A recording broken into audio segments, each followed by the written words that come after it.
أنا يا جماعة حاليا في زيارة فناننا الكبير أحمد جوهر، الله يشافيه والله يقومه بالسلامة. طبعا نتمنى أن يعني يهتمون في صحة الفنان الكبير أحمد جوهر اللي حاليا منوم في مستشفى المبارك. سلامات أبو جوهر وما تشوف شر إن شاء الله. ان شاء الله يجيكم ان شاء الله. وخطاك السوء إن شاء الله تقوم لأهلك وأهلك والله بس اقول كلمه واحده. قول.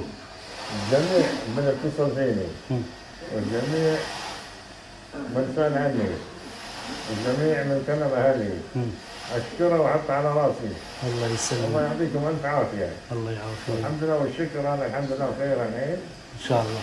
لكن ان شاء الله في ترتيبات ثانيه راح تصير، لكن بالامانه يعني انا اشكر الجميع.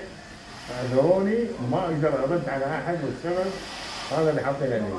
طبعا هذا يسجل على صدري لما اتكلم، ما تشوف شر وانا بجوهر. كلامي قليل جدا لازم اختصر. صح. فأنت رجاء الكل يسامحني. الحمد لله على الكل من اتصل، وشكرا لكم. وهذه من طبايعكم ومعروفين يا اهل الكويت، انتم منو وشنو يا اهل. ادعوا له بالشفاء. الفنان احمد جوهر ما يطلب منكم الا الدعاء، ادعوا له يعني ادعوا له بالشفاء العاجل ان شاء الله، الله يقومه بالسلامه.